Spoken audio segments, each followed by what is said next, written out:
Hello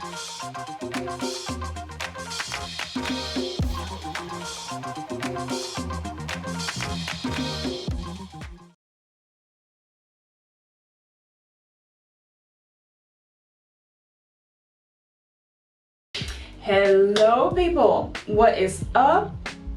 What is up? Happy to be back, and I hope you're also happy to be back on this platform. Miss y'all.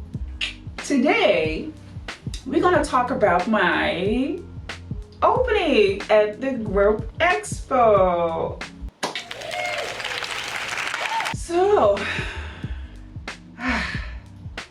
it has been a couple of weeks. It has been a great amount of couple of weeks where I just let everything sink in from being part of this group expo. And I'm still part of the group expo. But before I get to that point, let's back up and start at the beginning. So the opening of the group expo was on the 9th of September, which is last month. Quite some time back, and I have to say I am so happy. I already know that I talked a lot about this, but now it was just the opening of the expo itself, and to be part of that was really good. It was a step into a different direction. Now, not so long ago, I think now, what is it, 2 years? 2 years back now? Almost 3. We are almost at the end of the year, people. It's almost the end of this year. 2 years back, I organized my my own expos, my solo expos in Rotterdam, and I did it twice. Really proud of those moments. I'm really proud of the fact that I got to showcase my work at that particular moment. It was just my start as a professional artist into the world of art.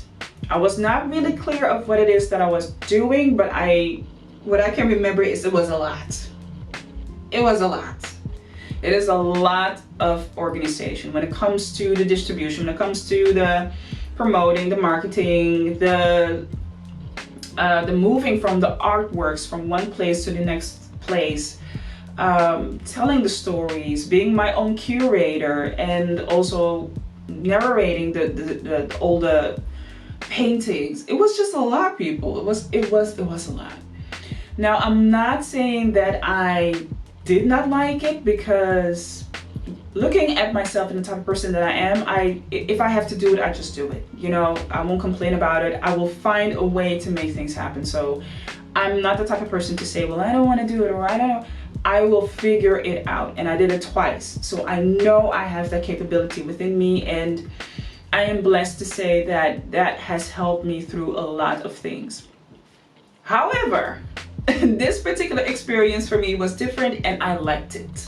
I liked it a lot because, first of all, there's a curator that actually needs and wants to hear the story that every artist that is being invited into a group expo, or maybe for a solo exposition, that it depends. They need to hear that story. They need to hear that story to know, what is the artist about? Who are you? What is your art practice? What have you painted? What is your vision? Does it fit into the exposition that they have in mind? There are a lot of factors that come into play. So I went from going to the executioner of everything just to be the provider, actually, of the information and the paintings and the artwork and my art practice. So it was a different vision. It was a different perspective. And somewhere I did have this feeling like, am I doing enough? Is it enough? Am I doing enough? And that comes from a place, of course, where I'm comparing the physical act with just being myself. And that is not a comparison with each other. So of course it's gonna feel like I'm not doing enough, because that physical act of preparing each and every single step towards and after and during an exposition, it just falls away. It's now taken over by the art organization that is asking you to be part of the exposition. They take on most of the work. They are now looking at, is it fitting into this exposition, the subject that we want to showcase? Is the curator convinced but also interested and also stimulated by whatever it is that you have to offer as an artist? And you just being you're just being yourself, and that's the only thing that you actually can be. And people then have to make a decision, is it good enough or not? So it's a totally different perspective to be in. And like I already said, I like it. I like it because I am now forced to sit back and let somebody else take charge. I'm forced to sit back and I only am responsible of what I need to do, and that's just be an artist. Period. Big perk.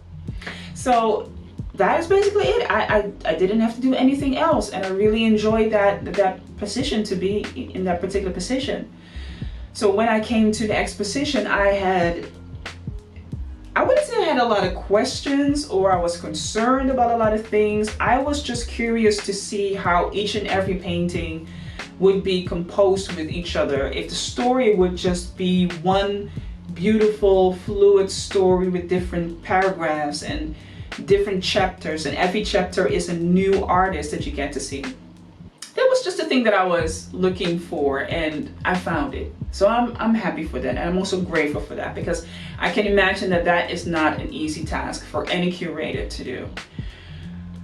That is also the feeling that I had when I came in. It was just a chill, open vibe, a chill, open vibe where people got invited into. When you look at the subject of the exposition, it's not a light subject. Colored projections on skin. So it's not a light subject, but the way that everything has been constructed and composed allows the viewer to actually really take their time to see how every artist plays their role with their art within that exposition. Another thing that I really liked about the expo is that I got to see, and also other people get to see, so many different forms of art from people of color, artists of color, Black artists, but also just artists of color or people that are affiliated to artists from the Afro diaspora. And that is a good thing, because not everything has a certain look, not everything has a certain feel, not everything has a certain, sound or vibe. When you look at the mainstream media, we are being stoned, and you can almost say literally, we are being stoned with images and media and content that just shows like a certain narrative when it comes to art from the African diaspora or art from Afro-Caribbean, Afro-American, African artists. There's just this one particular narrative that people want to throw out there. And when I say people, I mean the art world, the art sector, art organizations, and art businesses. And I think it comes from a place where there is a lack of knowledge. I also think it comes from a place where there is not enough understanding, overstanding, and communication. Proper, open communication about what the art entails. And that means that, just to make a side note, the art world has to do a better job into digging into the art practices of these artists. Like me, you have to dig into it. You have to learn our language, you have to learn our culture, you have to learn what it is that we are standing for, you have to learn about us, you have to get to meet us and not come with this preconceived notion of what your filter brings. And what I mean with your filter, that of predominantly white art organizations and businesses. I'm just saying. Now, of course, this video is not to make everything black and white. no pun intended, but it is just to make clear and pinpoint certain, certain critical points that are still present in this particular conversation that we have in the art world and the art culture. And what we now see is that there is a big rise and a big demand for, Afro artists, African artists, Black artists, artists of color, however you want to put it, in whatever type of heading you feel comfortable in. But it comes with a price. It comes with a price where the artists that I've just mentioned do not want to be seen as just a mascot. The artists that I've just mentioned do not want to be seen as just a token, because that is not what this is about. This is a legit platform that's being built with so many different beautiful colors, so many different ways of doing art, sculptures, big installations, paintings, photography, videography, performance, all of those things. And even within those headings, there are subheadings, and there are subheadings, and there are subheadings, and there are sub. You get the point. There was just so much to discover. And yeah, that is just basically what needs to be seen. It needs to be heard. And our language is still not really being heard. So back to the exposition. The reason why I made that sidetrack is because the exposition did a good job to basically wanting to get rid of that filter, and also stating the filter, and then removing the filter and saying, this is what is out there. When you take away the filter, when you take away your preconceived notions about what you think that art is, Black art is, when you take all of those things away, you still get to see art. Now, I myself personally don't have any problem people saying that I create Black art, because my art practice is about Black people. And at the same time, I just say that I'm creating contemporary art, and I'm a contemporary artist. Whether you want to put Black in front of it or at the end of it, listen, do whatever you will. It's still contemporary art, and it's still art that I'm creating about people, for the people. That is the message, I think. And this is a little bit dangerous what I'm doing, because I cannot speak for all artists, and I'm not going to do that in this video. But in general, what I definitely can say is that every artist is not conforming themselves to what is being seen as the status quo when it comes to Black art, and they all see themselves as, legit, professional, well-capable, very talented artists that produce high quality work. That's another thing about an expo, high quality work. And it really made me, it just hit me like, okay, I cannot go back.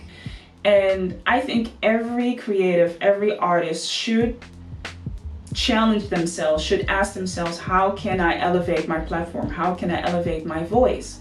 How can I strengthen my voice? And that means that you have to be critical, and you also have to allow yourself to be critiqued. Because I also got critiqued. There were 6 paintings that were asked. 3 were hung at the exposition, are still hanging there at the exposition. They're still there. My babies are still there. And 1 is from 2018, and 2 are from last month. No, 2 months ago. 2 months ago. This year. And one of the critiques, which is just constructive critique, was that 1, my technique improved a lot. The depth of the story increased, the color composition, the composition of the people, the storyline, just a lot of things improved significantly. And those are things that are so valuable, that you need that. You cannot just create and think, well, I'm just going to create, and nobody can say something about what I do or critique me about what I do. it is important to be in that very vulnerable position where you are like, okay, well, this is what I create, and I'm willing to listen to it and dissect what I need, leave behind what I don't need, but still going there where I need to raise my voice and also stand strong in what I do. So I'm very happy for this particular moment to have that. Definitely. Another great thing about the expo is that it was constructed by a Black woman. It was composed and constructed well by a Black curator. And that's a good thing because it helps to pull even further that voice of having stories, really listening to what artists are saying and bringing that narrative out the way it needs to be brought out. So what is next for this expo? Well, the expo is still running till the 20th of November. So I will be hanging there for another month. Yes. And there have already been a couple of activities over there. So people, and that was my experience of the group expo. It's not finished yet, of course, and maybe I will do a follow-up on, you know, the ending of the group expo and how that is going and the aftermath. Maybe we'll do a video about that, you know, just to see what all the things that are happening after a group expo so that you get a clue of that, right? So I think that would be a good idea. But for now, I mean, I have to say it's a great experience. I hope to do this more and more in the future, of course, and also have my own expositions. I'm just the type of person that, you know, if I want to bring something out there and I want to create or organize something, I will make a way to do so. And I love that quality about me. And the thing that I also love now about me is that I am opening up more and getting in contact with other people more. It strengthens me, it learns me how to network, it also learns me how to be articulate and to be mindful and intentional with whatever it is that I'm doing. Nothing happens just because. Nothing happens just because. And if you prepare yourself for moments like this, then it has to happen. It has to happen that you get that opportunity to do, you know, great projects like that, or you get to meet other people. You never know where it eventually can lead you to. So being open and being aware is just a new quality that I now even more appreciate in this process. As for now, I'm gonna say have a great day. I will see you next time. Be blessed and see you soon. Bye-bye.